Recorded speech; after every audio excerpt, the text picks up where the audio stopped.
দর্শক, শিক্ষার্থীদের বাংলা ব্লকেজ কর্মসূচির সর্বশেষ তথ্য জানাতে শাহবাগ থেকে সরাসরি যুক্ত হচ্ছেন আমাদের সহকর্মী মাইনুদ্দিন আরিফ। আরিফ, আপনি তো শাহবাগে রয়েছেন। সর্বোচ্চ আদালতের রায়ের পর আন্দোলনের এখনকার পরিস্থিতি কি দেখছেন? শিক্ষার্থীরা কি বলছেন? সর্বশেষ তথ্য জানাবেন।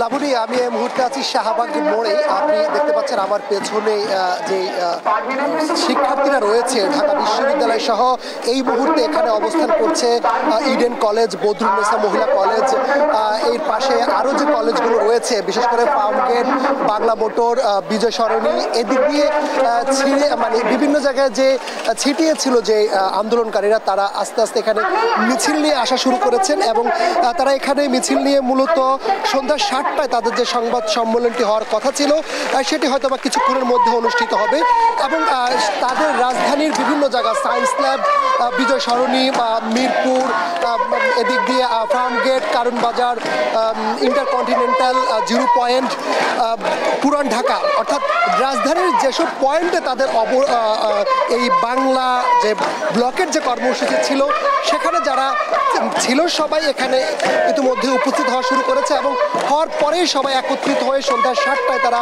আনুষ্ঠানিক সংবাদ সম্মেলন করবে এবং সেখানে তাদের যে দাবি সেটি তারা তুলে ধরবেন। আমরা যেটা দেখেছি যে আজকে দুপুরে যখন সুপ্রিম কোর্ট থেকে যে রায়টি ঘোষণা করা হয়েছে, যে রায়টি 2018 সালে প্রথমে জনপ্রশাসন মন্ত্রণালয় থেকে কোটা বিরোধী আন্দোলনের পরিপ্রেক্ষিতে জারি করা হয়েছে 9ম থেকে 13তম গ্রেডের, সেটি বাতিল করে দেওয়া হয়েছে হাইকোর্ট থেকে।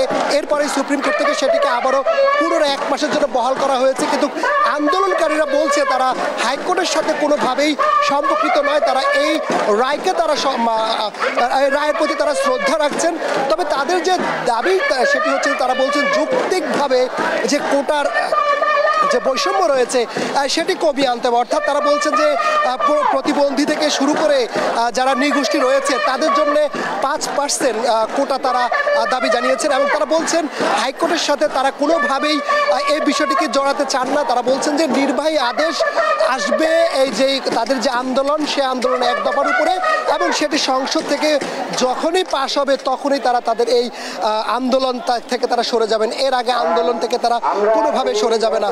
লাবণী, আপনার মাধ্যমে আরেকটা জিনিস জানিয়ে রাখি, শুধু রাজধানী নয়, সারা দেশেই তাদের এই বাংলা ব্লকের যে কর্মসূচি রয়েছে সেটি পালন করা হচ্ছে। কিছুক্ষণ পর পরেই এই শাহবাগ থেকে আন্দোলনের বৈষম্য আন্দোলনের যিনি সমন্বয়ক রয়েছেন তিনি কিছুক্ষণ পর পরে আপডেট জানান সারা দেশের তাদের যে আন্দোলন চলছে। তারা বলছে যে রেল লাইন থেকে শুরু করে সব কিছু তারা অচল করে দিয়েছে এবং তারা বলছেন যে তাদের এই দাবি মেনে না নেওয়া হলে তারা এই আন্দোলন চালিয়ে যাবে এবং যে কোনো কঠোর আন্দোলন তারা ঘোষণা করবেন, এমনটি তারা এই শাহবাগ মোড় থেকে বলছে। এবং কি তারা বলছেন যে তারা মনে করছে যে সরকার প্রধান যিনি রয়েছেন তিনি হয়তোবা তাদের এই আন্দোলনের যৌক্তিকতা মেনে নিয়ে সেটি একটি ঘোষণা দিবেন এবং সেই ঘোষণার মাধ্যমে সরকার তাদের যে নির্বাহী আদেশ সেটি মেনে নেবেন। এই ছিল আমার কাছে শাহবাগ মোড় থেকে সর্বশেষ সংবাদ। ধন্যবাদ আরিফ আমাদের সাথে যুক্ত থাকার জন্য। আমরা পরবর্তীতে আবার আপনার সাথে যুক্ত হয়ে সর্বশেষ তথ্য দর্শকদের জানানোর চেষ্টা করব। দর্শক, সারা দেশের শিক্ষার্থীরা একসাথে ব্লকেট কর্মসূচি পালন করছে, সে ব্যাপারে সর্বশেষ তথ্য ঢাকার শাহবাগ থেকে জানাচ্ছিলেন আমাদের সহকর্মী আরিফ।